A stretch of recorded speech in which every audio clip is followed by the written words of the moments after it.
dedicato la mia vita ai momenti più felici, ad inseguire un sogno, il mio sogno. All right, welcome to a brand new edition of the Staten Soccer Report. You've been watching a little clip of Body's game on Saturday. They won 2-1. And alongside me tonight, John. Welcome on the show, John. Thank you so much for having me. Not a problem, John. My pleasure. Actually, you know what? Maybe you want to just give us a little bit about what you do, your titles. I know you have a few of them, so I don't want to, and in any order, I don't want to mix them up. So. Well, the first thing I do is I coach St. Peter's Boys High School. I just finished my 21st year. Wow. And we finished winning the city championship this year. Congrats. Which was a great accomplishment for us. We just won it last Sunday, beating Kennedy 3-2. And now, Yep. it was a great game. Yeah. I also director trainer for St. Joseph Hill. And I coach Staten Island Soccer Club, Cosmos, Cosmos, U15, right. and I train a few other teams. And obviously your team too. John, I gotta ask you, how do you get the time? Where do you find the time to do all this? Yeah, it's not easy. Hey. Obviously, being a teacher, I get home Right. by 3 o'clock, and Okay, so sometimes I'm going from one thing to the other, 2 or 3 things a day. Okay. So, And you're also, if I may mention, involved with the Cosmos a little bit, the New York Cosmos, at the professional level. yep, I'm Right. the liaison for the Cosmos. So Okay. every time they have a home game, Right. I'm at the game, and basically my job Right. there is get the lineups out to the referees and to the press box, get the team on the field Right. for warm-ups, get them back on the field for when the game starts. So Okay. basically operating the team for home games. Okay. So what do we? I mean, let's start with this championship, St. Peter's, right? Let's start with that first. 20 some odd years. Yeah. 20. How did that begin? Let's go back to the beginning for a few seconds. Well, I went to St. Peter's Boys High School, and I played for them. And then in 1997, I went back to teach at the school. Right. And I always had ties with them, even when I was Okay. in college and, working other places, and I always went back to watch games and all that. So in 1997, I went back to teach there, and I became a coach. Okay. And so 21 years there. This is my 3rd city championship. Third. I've been to 5, and I won 3. All right, we'll pick your brain a little bit. Obviously, you guys just won the championship, so is there any room for the team to improve? I mean, after winning a title? Well, actually, as soon as the season ends, we're already starting to think about next So, year. yeah, you really? And I already start writing down, lineups for next year and everything. So, we had a very good season. We went undefeated in the Catholic League. We went Okay. 14-0-3. Okay. So, and obviously, we're always looking to improve and build on that every Right. year and, So obviously you have kids seniors, graduate. out. So how do you get like a new group? Like where do the players? Do you scout them or? Well, we have a JV and a varsity. Okay. So, They graduate up. I'm the varsity coach, and along with Christina Monzi, we coach together. And Rob Lipatelli, Right. Vice President of Staten Island Soccer Club, Staten Island Soccer League, and Staten Island Soccer Club. And Erica Bettini helps him out. Okay. They do a good job on the JV. We have about 25 kids on JV. Nice. And so sometimes we move kids up every year according to, Right. how much room we have.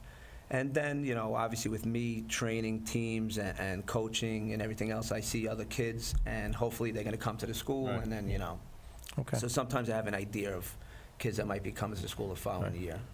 So, All right. So what's the next step for this team right now? I mean, you're obviously in the off season now. Anything going on for the winter with the players that remain? yeah, what we do is I actually use the younger kids, because the older kids, they usually play in travel all year Okay. round, and so they're always busy. So I take the Right. younger kids that don't have as much experience, and I put them into a winter league. Okay. I also do an intramural thing at the school in the spring, so I'm always keeping them going. Okay. And So- along with every other high school team on Staten Island, we have a summer league.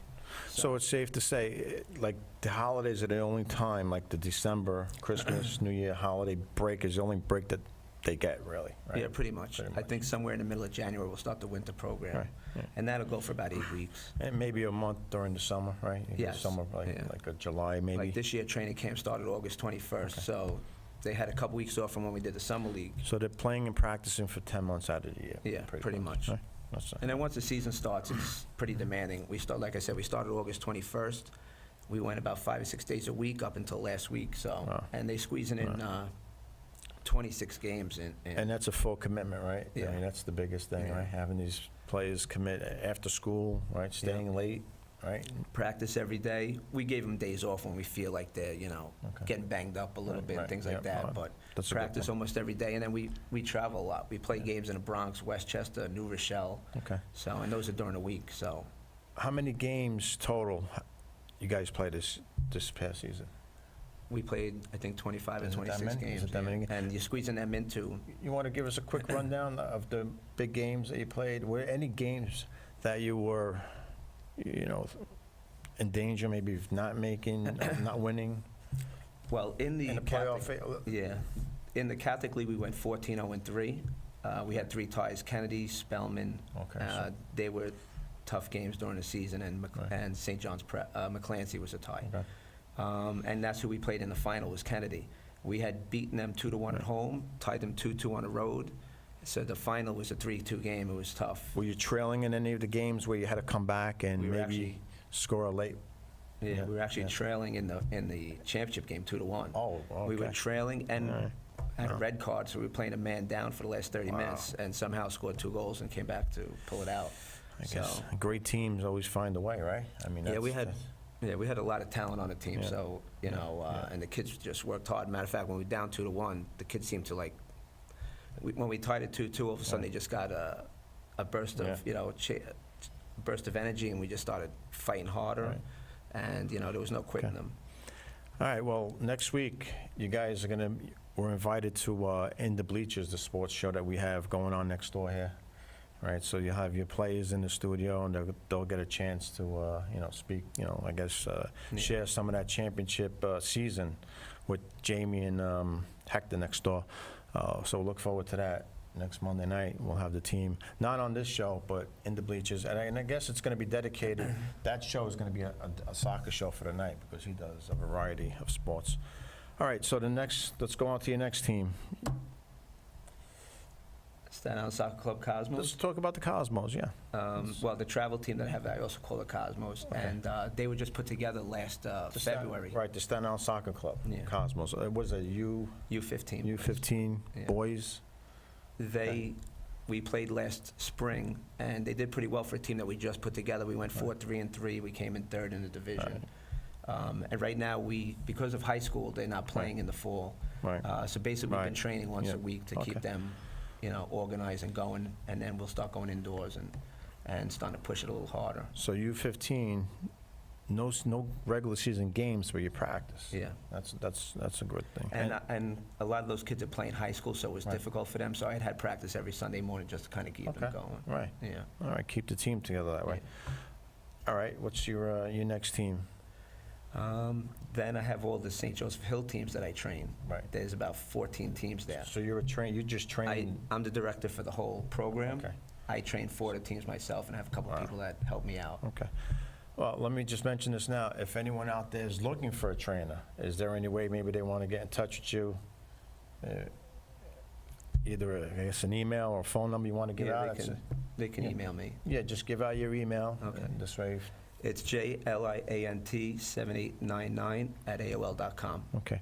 And that's John's email. If you guys, anyone out there looking for a soccer trainer, And I also have a soccer camp in the summer that I do 2 weeks in July, and you could email me there too. And, Okay. all right. we'll work it Great out. stuff. John also trains the Strikers, which is a team that we both coach, U15 girls, and I see him week in and week out. Great trainer. So, all right, get back to the boys. So, obviously, you're going to be playing, are you doing tournaments for the winter with the U15? Yeah, we're going to go to Tab Ramos for like 8 to 10 weeks, whatever Okay. it is. That's going Yeah. to start in Yeah. January. And then we'll practice indoors also, get a gym for indoors, and Okay. get a once a week, train them, and go to these tournaments. I might even put them in another tournament at Mount Loretta during the winter, Yeah. so that they can get, hopefully twice a week, get into games. Okay. And get them organized so that once we get outside in the spring, I expect to obviously improve on last year. Right. We added a couple of kids to the team, so last year we did that with only 11 players on a team. Wow. So Yeah, I didn't have yeah, any yeah. subs. No subs. Matter of fact, That's- some games I played with only 10 players. That's tough, And yeah. and we did pretty good, so. All right, so let's talk about, a little bit about the strikers. All right, obviously, a new team also, we're 8 games in, right? I mean, I spoke on the show about the team. It's lack of, right now, it's a combination of not knowing each other. I mean, that's a big thing, right? The players, I mean, at any level, I think maybe, well, the older teams more, like, you want to know each other, right? Playing together means a lot, and also the skill level. I don't think that we're at where we want to be with the skill level. Obviously, going to be looking to make some additions, add some players in the spring, but there's been moments, you haven't been to all the games. I've seen all 8 games, right? Unfortunately, the ones you've been at weren't the good ones, but I'll go back to the first game of the season with the Strikers. We lost the game 2-0, but I thought their effort and, their fight in the game was pretty good. It was pretty high. I mean, we fought with them, and they scored a couple. We've been giving up all season long, these fluky, bad goals. And that's what the girls need to learn to not, we got to eliminate the bad goals. We can't afford to give up a fluky goal because we're not putting the ball in the net, right? We're not attacking. We're not able to attack the way we want to attack. So I think that's the problem with this new team, with the Strikers. Again, the skill level is definitely low, okay? And just to round everything off, there's been some moments. They've had moments. I mean, we had a game on Saturday. Was it Saturday? Yeah. We played Saturday's a game we won 2-1. Saturday's a game. And then you would think that we're playing, now the opponent, again, they're 0-8. It seemed like they had a terrible season. I thought we were having a bad season, right? It looks like they were having a little bit worse than we were. And we kind of got lucky to get out of that game with a win. You can't figure these things out sometimes. So, but again, I always go back to that first game of the season. And the week before that, we won 2-0. We beat a team that was in the middle of the pack. Sometimes I just don't get it. We play better against the better teams, and the lesser teams we don't play as well. But that first game of the season will stick in my mind, and because they really fought, and 2 fluky goals within 5 minutes was the outcome of that game. So, but we're going to do some indoor tournaments. We'll be at the Teaneck. We'll be on the island playing at the Good U, and we're going to hopefully practice indoors, and see if they could just there's nowhere but up for this team to go. Any thoughts on the Strikers? Well, obviously, the first thing, like you mentioned before, is their skill level. Yeah. And obviously, the most important thing is building up their skill level. Once their skill level improves and they can trap a ball, move into space with a ball, obviously shoot, and everything else becomes easier. Yeah. So once we can build up their skill level, it just becomes easier for them. And not having a lot of kids that are used to playing travel, there's a lot of standing around, and with that, like, they're not sure. They're just standing around. They're not marking up. There's a loose ball. They're not going after it because there's a lot of them played rec, and in rec you could stand around and get away with it because the other team's not going to really punish you. But in travel, obviously, other teams that we play, they're skillful, fast, pass to each other. And if we're standing around, they're making a quick pass and going to goal. And we're just not used to that yet. To be fair to the girls, I mean, it is our first season together, and these other teams have been playing for years, right? So, to be a little fair on them. But at the same time, you want to show some kind of effort. Like you said, if you can't trap and you don't have control, first touches are huge, right? Yeah. If the ball is bouncing away from you, it's lost. So yeah, I mean, moments. The team had some moments. We had a 2-game winning streak. So that's a moment, right, during the season. You always look back and you see where you could take some positive, and you learn. You obviously want to learn from your losses, So hopefully, we got 2 games to go. We're playing the top 2. I know we're playing the top team in the division, and that team's been tearing everybody apart. So that's I think December 3rd. That's the last game of the season.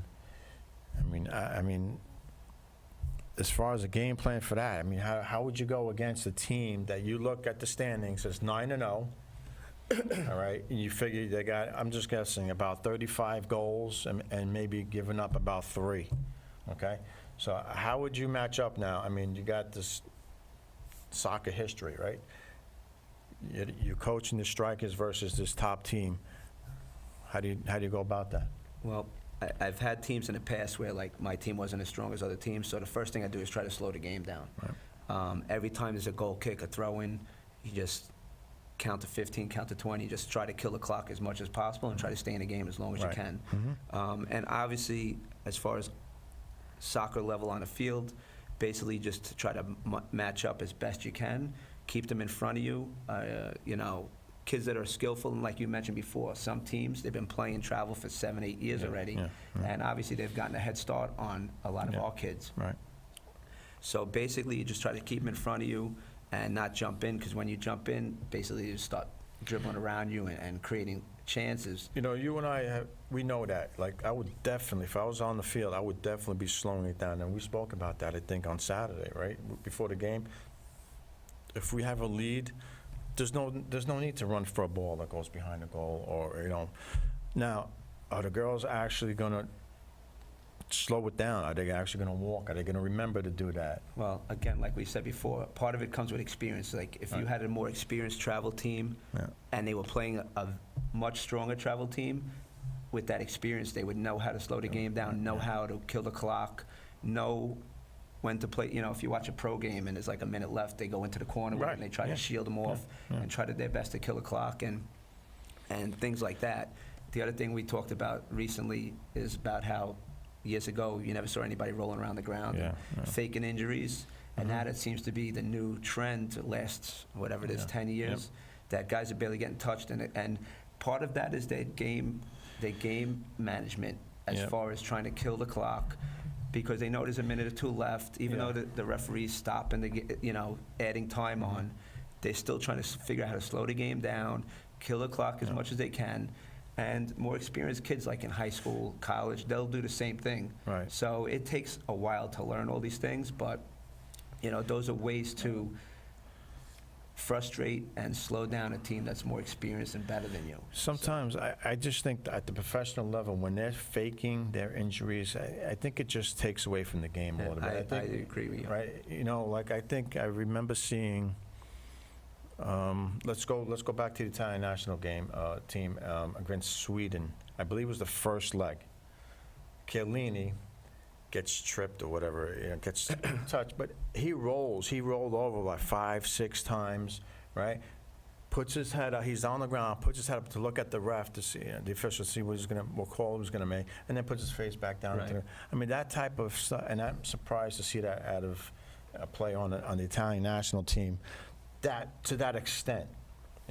I get it, they all try to fake it, to kill time, but rolling over like that 5, 6 times, it kind of killed I didn't even want to watch the game anymore, actually. Part of it is not only like trying to kill a clock, part of it is trying to draw the referee in to create a yellow card, a red card, get a foul, and just look for an advantage at some point. I think a good referee is not going to fall for that. An experienced, good referee will not fall for that stuff. Right. And then again, we got cameras now. Everything's on replay now. So, that's another thing.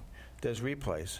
Yep, and now they even look to see if, like, with red cards and yellow cards, whether they're giving it to the right person Right. or whether it's Right. warranted. Right. Maybe they could even take it away if they, like, see that they weren't even touched. And that brings me to my next question. How do you feel about the replays in soccer stopping the game, which that never happened before?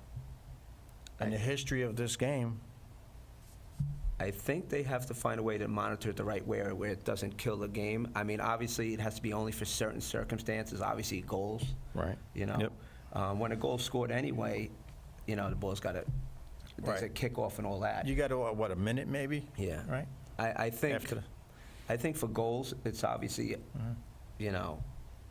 something that needs to be looked at, because obviously the ball could hit the crossbar, hit the line, and not go in, and that could be a game changer. Right. So that's definitely one reason. I could see also, like we said a minute ago, red card or a yellow card. Right. Yellow card probably not a big issue, but Yeah. a red card definitely. And when there's a skirmish and people, who's pushing and shoving, seeing whether you're giving a red card to someone that deserves it or you missed one. As far as goals that are offsides, things like that. Regular run of play, you know, I don't think it should be stopped for that. The offsides, to go back on the camera, I mean, unless the how do you do an offsides on a replay? I think that's kind of tough for them to do. You know what, it depends on where the camera is, because obviously the linesman is Right. running with the play and Could looking be- straight down the line. It's tough. But I do know at a couple of the Cosmos games this year, they have a monitor on the sideline. Okay. And they were able to look to see whether it was offsides or Yep. not on certain circumstances. And for the most part, obviously on TV, you can kind of tell. Yep, But on it's TV. not always precise because of the angle, Right. you know, so. So stopping the game, you know, like in a World Cup game, I mean, to go back on a replay, is that a good thing to go look, see? All right, let's just say it's a red card situation where a player committed a foul, a referee didn't see it, and then he's getting a call, right? From the camera, from the Yes. replay guy, for him to take a look. Game's got to stop. We're in the, I don't know, 60th minute of a World Cup final, and it's 1-0, you know? Would that kill any kind of momentum? You know what? Just like when the guys are rolling around the ground, Yeah. it probably kills the momentum a little bit. Yeah. But at the end of the day, I guess you want them to get it right. Right. Because if Italy's in the World Cup final and they scored a goal that didn't go in or Yeah. whatever, and then they lose, obviously, you Okay. know, hopefully getting it right. So And maybe it takes 2 minutes out of the game. Hopefully, it's not a big deal. So, you Okay, know. something to get used to, I guess, Yeah. right? I mean, changing with the times. Obviously, every other sport Yeah. takes an extra hour to get things Yeah, done, yeah. you know, so Baseball's- soccer's still a sport that You're right, it's in every other sport Yeah. now, right? So I guess we have to go with the times. changing with the times, I Yeah. guess. All right, so we'll take the replays, and hopefully, I guess the bottom line is to get it right. I mean, they're adding 5 minutes, right, at the end of the game most of the time, so, You know what? It's funny because if you remember the old NASL days, they just Yeah. stop the clock and play 45 and 45. Right. And I almost feel like they should just go back to that in a way. But again, that goes back to stopping the clock too much. yeah. You know, so Yeah. we're never sure whether, you know, there's always an argument whether Mm-hmm. it's 2 minutes, 5 minutes, and how accurate that is. Obviously, the referee on the field has his watch with him. Right. And every time there's a substitution, an injury, he's adding to his clock. Right. But sometimes you sit there going, wow, there's only 1 minute of injury time? Or Yep. where the heck did he get 7 minutes from? In a Should be normal 2. half where there's no, let's just say there's no fouls, maybe a foul or two, but no extended delays, it's probably a minute. Yeah, Yeah, it's probably pretty a minute. average. Yeah, it's average is a minute, yeah. It's funny how at halftime it's always a minute, and Yeah. at the end of the game it's always 3 or more. Right, yeah, Because I right. guess it's, you know, the end of the game and Yeah. things I are wonder if tight. the referee just adds the time on, maybe he doesn't want the game to end. Maybe he's engaged in it and he doesn't want it to end, you know? Sometimes that, right? Does that happen? Well, sometimes they don't end it for real if there's a corner kick or get Right. ready to take a shot, Right. they're going forward. Yeah. And, you know, they'll wait until the shot's taken and then end Yeah. it. So, Yeah, I don't think they'll end it anywhere in the 18, right, right? They'll wait till the ball is cleared out, which is a good thing. right. You know, If they're at that's like midfield, they'll stop it. the spirit of the game. You know, Yeah. you let them play, and then once the ball is cleared, you blow the whistle, which is a good thing. NASL, I like their shootout. In the old days. In the old days. Was it at the, where were they? It was How a far back? 35-yard line. 35? Yeah, And it was a 5-second clock, right, to get the shot off. yep, And once you got the shot off, if it went in, if it deflect off the keeper, it was a goal. yep, Right, I love that. That was great. yeah. That I would like And to see. it created excitement back then. Yeah. You know, if you remember Minnesota, with Carlos Alberto, when he lifted the ball up on his knee and then chipped the keeper. Nice. You know, You that got a good was- memory. I don't yeah. remember that, but yeah, I just remember seeing. And I think the MLS had that in the beginning. Yeah, because they tried to follow the NASL. They Right. did it for about, Yeah. I'm going to say they did it for about 3 years, and then they just started Right. following more FIFA rules. And That's when the Metro Stars were Yeah. around, I think, back Yeah. then. Those are good old days. yeah, Yeah, and they NASL. followed the same thing. It was 5 seconds, and from the 35-yard line, each Right. team got 5 shots, and then Yeah. they went 1-1 if they continued, if there was a tie still. It's more. I think it's more exciting, and for the fans, especially in this country, I think that shootout. You know, we need to see goals. Obviously, we need scoring. They don't like seeing in this country. They don't like seeing the scoreless ties. And they also don't like ties. They don't like you know, ties like- at all. Right. Back then, somebody had to Right. win. And the point system back in the old days was different, too. You got 6 points for a win, and then you got a point for every goal you scored. Yeah. So they did that so that you would go forward all the time. Right. And so if you won a game 3-0, you got Yeah. 9 points Right. in the standings. And obviously now they, you know, and then at one point here it was 2 Yeah. points for a win and a point for a tie. then Yeah. they changed it to 3 points to force people to go forward and try to win games. So, but nobody ever liked the fact that there was ties. But All now right. that they're going back to FIFA and they, following it the same way as they do everywhere else in the world. Well, they could, let's talk about soccer in this country a little bit. They could follow FIFA, but I still think, they still seem like they're behind a little bit. Maybe it's because of the players, that they're bringing into these, the teams, the MLS. We'll talk about the MLS teams, like we don't have the top-notch players in the world here. It's always going to seem like the U.S. is behind for some reason. Well, obviously, we have so many more factors than other places do. Obviously, we have 5 major sports. That I get that. affects it a little bit, Yeah. In Italy and Spain. Distractions, right? Yeah. The other sports are distractions, actually, Yeah. right? But if you're a die-hard soccer guy, what are you watching? An MLS game, or you're going to watch a football game, a Giants game? If you're a soccer guy, you're going to watch soccer. And if you think about it, here in New York, there's millions of soccer fans because Yeah. there's so many, How many different teams do we ethnic have here? backgrounds. Right, right. What do we got? We got the two. Let's talk about the teams. We got the 2 New York teams in the MLS. We got the we can mention the Cosmos. Who else do we have? We got women's team in Jersey. Yeah, Sky Blue. Right. We got the Blue in Jersey. We got a team upstate. I think that was that team I think moved out. The women's team upstate. Yeah. Yeah, they moved out here. But there's enough teams around. All right, but I get what you're saying, that there's other sports around, but I think I'm going to make it, if there's a soccer game on, and I think I'm watching that over any other sport right Right. now. Right now, I think that's what I'm going to, especially I'm not going with the NFL right now, with what's Yeah, going on with exactly. them. All right, and I do like other sports, but I'm going to still pick soccer above the others. And like we said, there's so many different ethnic backgrounds here that Yeah. they should be able to support 3 teams. Yeah. If you look at New York City, is obviously the biggest city in the world, and with all the the population and the people Yeah. we have, you look at England. How many pro teams they have in England? There's like 5 or 6. Yeah. I mean, I'm sorry, in London, there's so many teams just in London Just in alone, London. and they're all supported.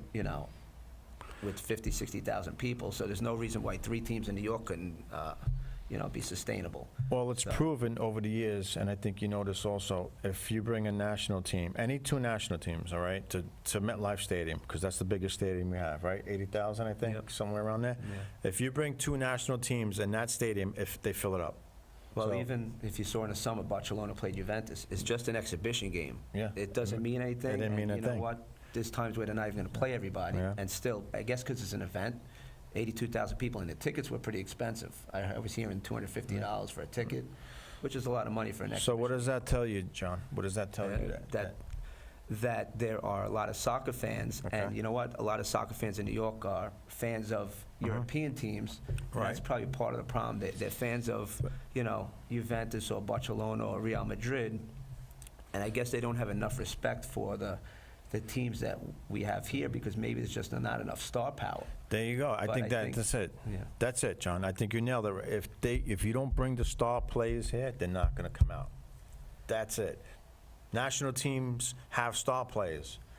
You bring them into MetLife Stadium. We're just mentioning that stadium because that's the Right. biggest one, and they all come out for it, no matter who it is. It could be Ecuador versus Chile or anybody. They're going to come out. Italy, whatever. U.S. And those 2 teams had a lot of star power. Juventus and Barcelona have, Yeah. Probably 10 out of the starting 22 players, there's at least 12, 15 of them that are Right. playing World Cups and, demand big salaries and, good players. That's a great tournament that they do. I think it's the World Cup or something, World Championship, whatever they call it. Yeah. It's like a preseason for these Right. international teams. And they played all over the country. Right.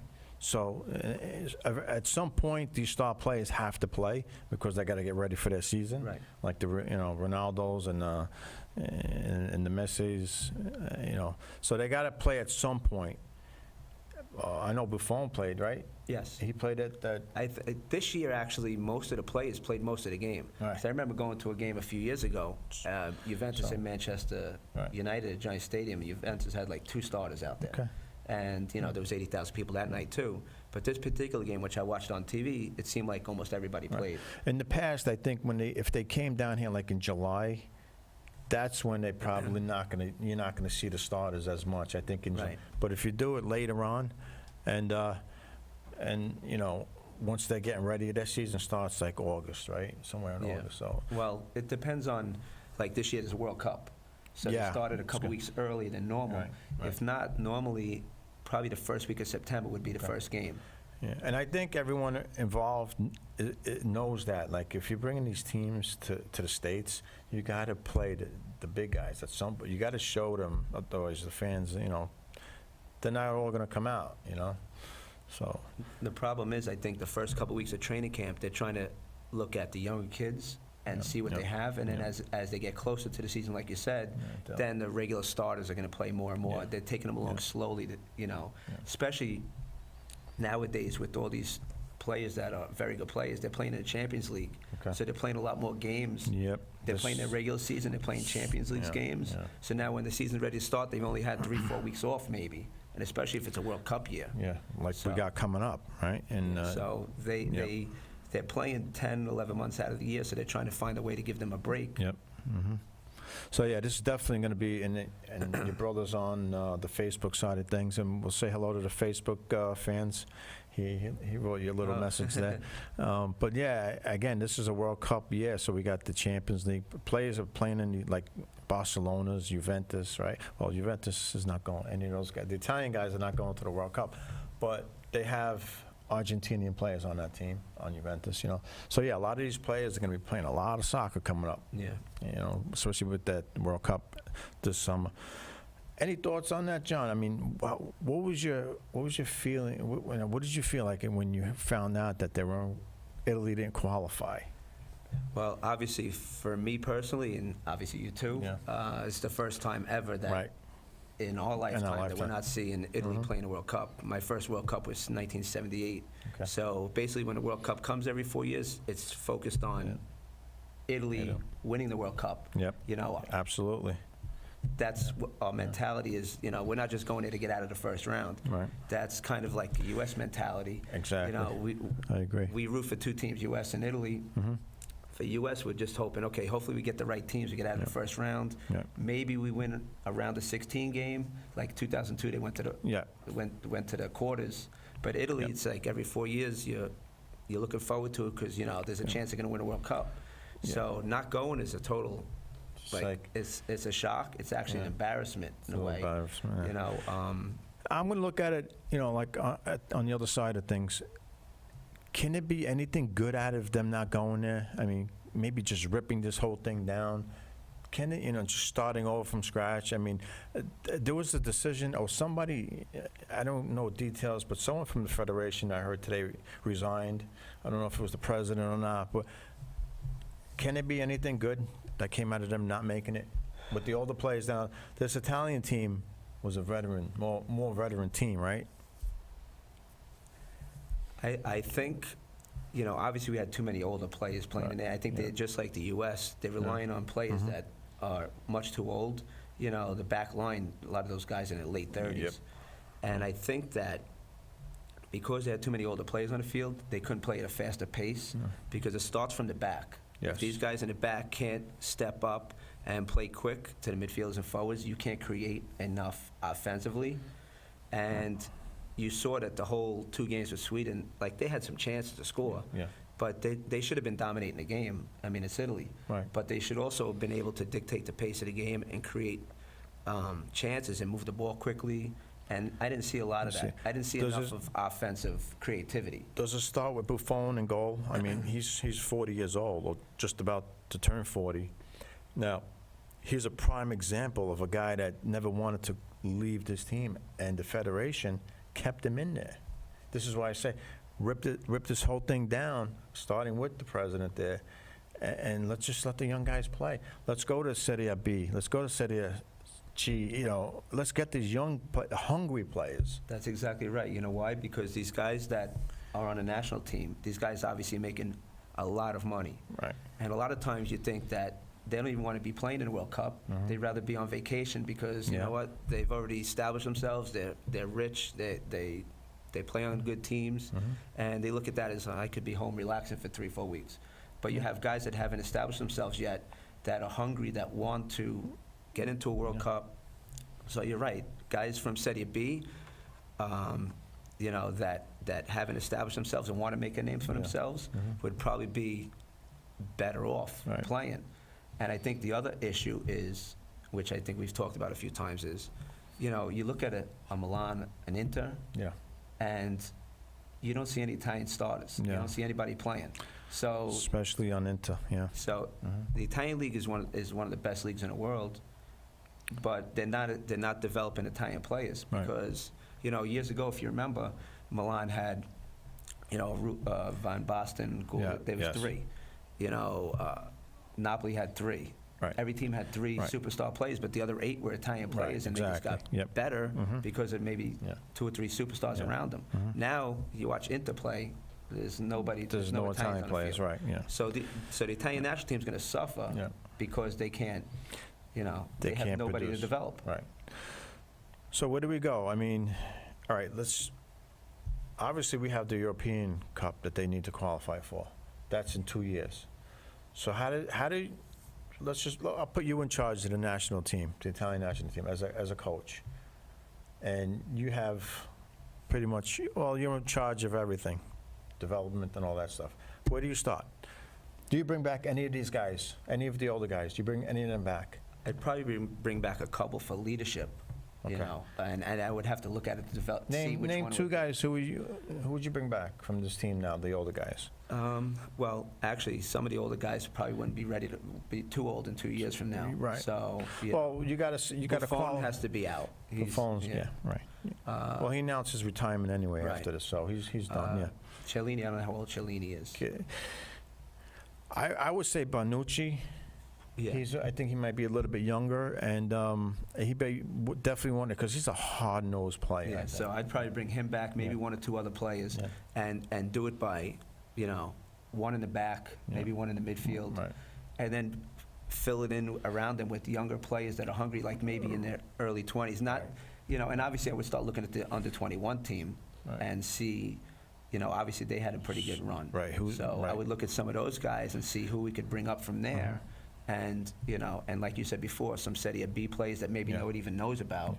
I think, John, if we went to Italy and we selected 18 players from Serie B, Italian, we would, you know, take Sweden out easily. A lot of those guys on Sweden. And no disrespect to the Swedes, but, you know, I just think that the Italians are just better skilled than the Swedes are in soccer. Maybe not in hockey, because I think they're better at hockey. I think they're better hockey program. But again, if we went to Serie B and we picked 18 players, you probably. Well, if you look at the Sweden team, some of them play in England, but a lot of them play in like lower levels. And I think there was 1 player from the MLS, if I'm not mistaken. I think there was 1. They have 1 player from the MLS. But, you know, hey, listen, congrats to them. You tip your hat off. But, you know, as sad as it is for the Italians, I think it's time to just start from the bottom up again and just, you know, really, from the president on down. You know what? Fans in Italy are upset with him because he hired the coach, Ventura, right? And so, you know, and he doesn't, from what I heard, he didn't want to resign. I don't know who did today, but he's got to go. He's got to step down. I mean, you start this whole thing over again. You know, you can't be greed. You can't have any greed, and there's probably a lot of that going on. You know, step aside. You failed, right, to get your team to qualify. So give someone else a chance. Like you said, maybe this is the best thing in the world. Maybe the fact that they embarrassed themselves and not going to the World Cup. Exactly. Because you know what, if they would have went to the World Cup and went went 1 round and out, everybody would be like, oh, they're fine. You know, no, they're not fine. But I'm saying, I know. But now if they didn't go at all, I think it's an embarrassment. And maybe they just, like you said, they tear it all down and realize that you're not as. I mean, they had a 60-year run almost, right, of qualifying to the World Cup. 60 years. I'd have to look back and see how the last time Germany or Spain didn't make the World Cup. Obviously, England's had their struggles over the years. Right. You know? England will make it and then bounce out after 3 games. And look at them. You know, I would never, you know, make fun of a country that didn't qualify or, you know, and listen, you go there, you win, you know, you make it out of the group stage, and if you get knocked out, you get knocked out. Now, the U.S., their thinking is totally different. I mean, obviously, we can't compare. You can't compare Italy and the U.S. at all. You can't. Part of the other problem with Italy was that they got put in a group with Spain. Right. You know, that was tough, and only one team's coming out of that But that's a good group. thing, John. I think that's a good thing. The reason why I think Italy was out, I mean, other than the older players and stuff like that, let's put that aside. If they beat Spain in Spain, because we lost to them 3-0, I think it was, 3-0, that was the game that was going to decide the winner of the group. You win that group, you don't have to worry about anything. Right. So we tied them at home, which is not a good thing. You want to win at home. You want to win that game at home. You tied them at their place, you know. So they didn't win at home, and then they lost. That was it. Then you knew Italy was in trouble. Well, not trouble, but you knew they had to work harder to get to qualify. And obviously, it comes down to it that, you know, they didn't do it. But there was a couple of teams. I think France didn't even have anybody in their group. I can't recall. Yeah, but you know some of what? these teams had nobody We can't control that, right? They exactly. can't control where they play, who they play. But it's playing Spain, you can't shy away from top countries. If you start doing that, Well, then because we're supposed to be a top country, exactly, so it shouldn't even come down to that. But you know, and you know, we owe them a couple of favors now because they knocked us out of the Europeans. I think in the finals they beat us for another. They kind of helped knock us out of the World Cup now by beating us and tying, you know. So they kind of have our number a little bit, and we want to get back, and that should be the motivation. Get this team back quickly, because you're going to be facing them again in the Euros in a couple of years, you know, maybe even in qualifying again. well, hopefully over the next year or two, they can reestablish, and like I said, with younger players and have enough time to make, do some damage in the Euros. Yeah, And I mean, if they win the European championship in a couple of years, you'll restore some kind of respect, you know. And that's it. there's a couple other big teams that are out too. I think it's Chile. Chile, who was one of the top South American the teams. Netherlands. You know, Argentina was close to. Right, but Messi came to the rescue. Yeah. But their star player stepped up. Right. Who's the star player? Can't name one. Well, you know what? And we could talk about this for another 2 hours. You only got 15 minutes left in this show. Why wasn't Jovinko on this team? Why? Because he plays in America? Why wasn't Bolotelli? Those are strikers, okay? Well, Jovinko's more, in my mind, more of a playmaker type of guy, like a Pirlo used to be, free kick taker and all that kind of stuff, which is great. He'd be on my team any second, any day. Where was Bolotelli? Yeah. He's been playing pretty good in Nice. Those are the decisions, you know. Yeah, like those are the. Jovinko should have probably been on this team. He was playing well. Obviously, it's MLS. But You he wanna played say- well all right. season. Right, He's still young. He's a fantastic player. I mean, they're spiting themselves in Italy. Why didn't they pick this guy? Yeah. I mean, Conte said, when Conte was in charge, he said, if you don't play in Italy, I mean, that thinking's got to go. I mean, that's kind of old. Then you know what? Then if that's the thinking, then every other country in the world that has everybody playing in Italy, That's got to you go. don't have Right, anybody. exactly. Messi's not playing in Argentina. Come on. You know, so. You know. Yeah, Argentina, what kind of a league do they have? And exactly, that's part of the problem. We have the best league in the world, you know. Brazil, Yeah, it's just- Argentina, they really don't have, their leagues aren't, they used to be pretty good back in the 70s and maybe early 80s, but they're not that good now. They don't have the money to spend on, they can't keep players there. So the thinking, I think, in the Italian way of thinking has to maybe change a little bit, you know, with the times, like Yeah. we spoke about with the replay, right? You got to change a little bit, you know. And this defending, the whole planet knows that the Italians love to defend. They'll score a goal and they want to defend it. But the problem now is they're not scoring goals. Now they're not, right. So now, Right. if you're playing from behind, like Right. Juventus in the final, their biggest problem was they got scored on early, Yeah. and they couldn't rebound. They couldn't, because they were used to staying back, Yeah. and once they popped a goal, and they weren't going to give up a goal. Right. But in that final, because they got behind early, they had to play a different style, and they couldn't adapt to it. And the Italian national team has got the same Yeah. mentality, that they can't score goals, so Yeah. they sit back too much and try to counterattack. They don't have the players to do it right now that are on the roster. Right. Forget this roster needs to be ripped up, I think. And anyway, I have to believe, and I don't know for sure, but I'm just going to believe that the Italians have strikers. They have good strikers in Italy, young players. You have to have it. I mean, we saw a little clip of before the show of two teams in Italy, Serie B. You saw the goals, right? You saw some goals there. Yeah. I mean, anyway, I think they just got to get away from that. The defending always, it's just you have to defend 1-0 there, 0-0. That stuff has to change.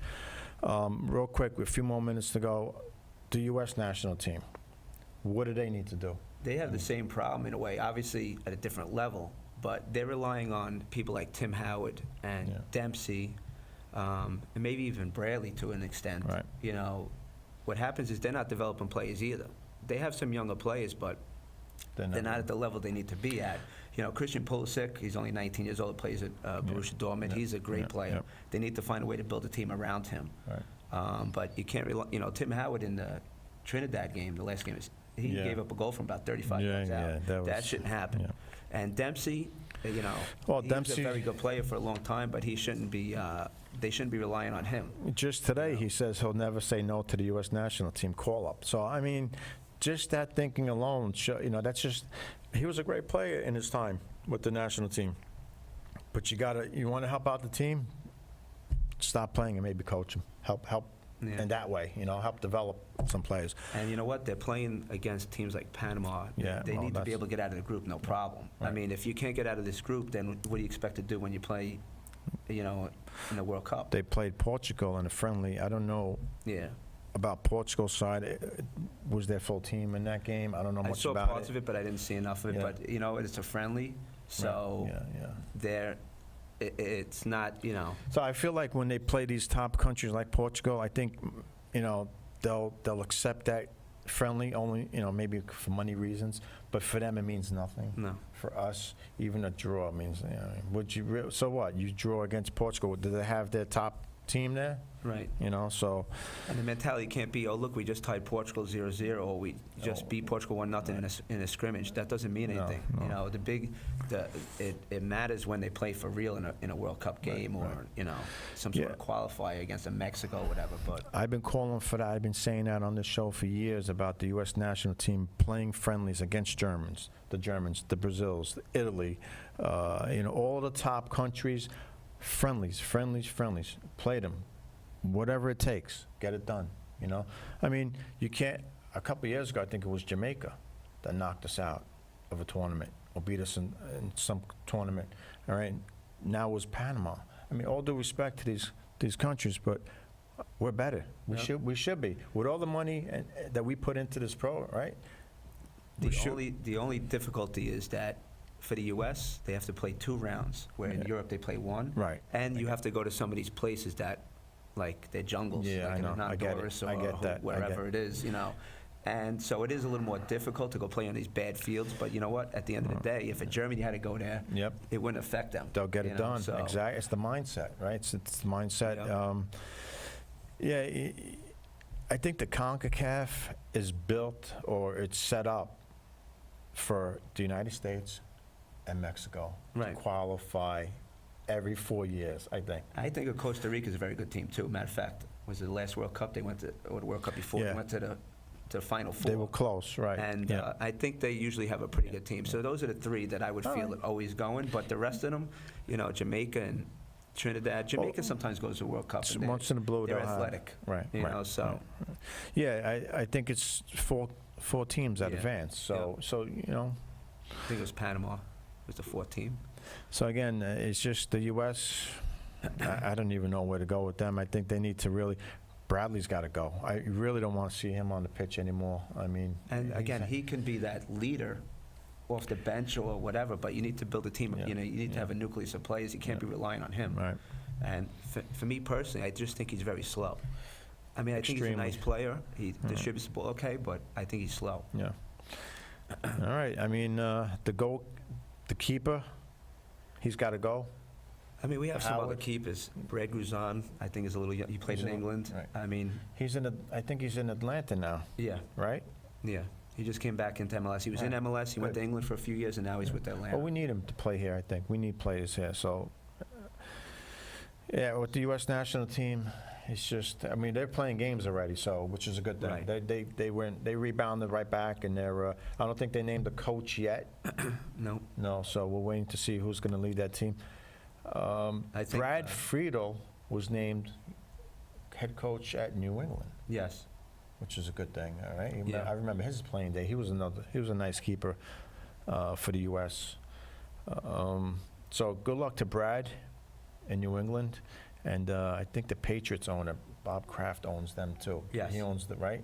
Yep. So, well, this guy is. Yeah, they play in the same stadium. He owns both the football team and the that's great. soccer That's team. great. Yeah. Yeah, if he could do what he does with the Patriots to the Revolution, that'd be great, right?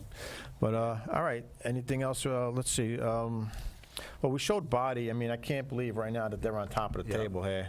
Well, they're tied with Parma, and that Parma was in like all kinds of bankruptcy situations a year ago.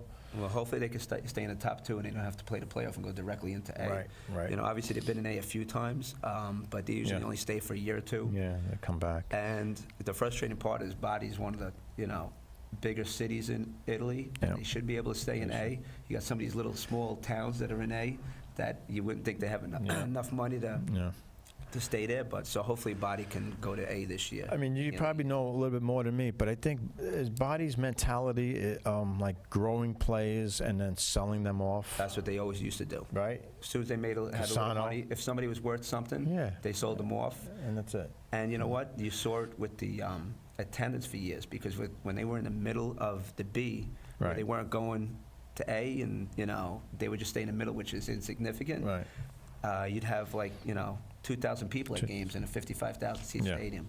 So I feel like if they can go into A, they'll get their 35, 40,000 people a game, and maybe that'll create some sort of income where they could start signing better players. But yeah, anytime there's a player that's pretty good, they're usually selling them off and getting the money from it. Well, they got a pretty good coach, right? Grosso, what did you think about him in his playing days? No, he was a very good player. Very good, Yeah. right? I mean, we know what he did in the World Cup, but overall, his game was good in your mind. Like he played he was a solid player. Yeah. And I feel like he'll probably be a pretty good coach for them. Yeah. Yeah. He's coached with Juventus. I think their farm team or one of their younger teams. That's where he had his experience from. And all right. I feel like between his playing days and everything else, he'll bring some experience to Body, and hopefully, Let's hope he stays there. He might. His goal might be to go to coach a team in Serie A. Well, hopefully it'll be Body. Yeah, well, let's hope. Let's hope that happens. We know he scored that. He scored a goal against Germany. Grosso, was it? I know he scored the last PK to win. In 2006. Yeah, again to beat France. He scored the last goal at the PK. Yes, I think he did score against Germany. And then he scored in overtime the first goal. It was 2-0 from the corner of the box, I believe. Yes. Yeah, I think it was a pass from Pirlo. Yes. And then he just curved that thing right in there. So that's basically what he's really remembered by for me. Tomorrow night, MLS, we got a couple of games. Houston, Seattle, two-legged affair, and same thing with Columbus. And my pick, I mean, how could you go against Toronto? Columbus came out of nowhere. They were low in the standings, and but I think Toronto should be able to win. They had the best record all year. So. Best record. They got the three top guys. You got the Altidore, Bradley, and Jovinko. All right, you see how quick this hour goes by? Yep. I mean, the song is on and telling us to wrap things up. One last thing here before we go. We got David Villa. What do we? Is he retiring? There's already rumors. I thought he had another year left on his contract. Him going back to Europe, but they're linking him back there. You know what? I think he likes it in New York. He had a great season. Yeah. I know they used him on a national team recently. Right. For a couple of games, so, maybe they're looking at him to. He made an appearance against Italy. Yeah. Late in the game. Yeah. So. Well, I mean, it would be good to see him back on a national team a little bit. Yeah. But as far as, obviously I think he's 35 or 36 now. They got him out here at, where is he? 35. Yeah. 35, yeah. That's old. All right, we're going to wrap up the show. He's giving me the signal. John, thank you again for coming on. Thank you for having me. Thank you. And we'll see you guys on the next show. All right, come back there for now. Quanti viaggi con gli amici, tanti posti sconosciuti, tutti uniti innamorati di un sogno. Canto sempre con orgoglio, anche quando sono stanco, mai nessuno può distruggere il mio sogno. Bari, grande amore, Bari unica e sola, Bari nel nostro cuore. ti lasceremo da sola mai.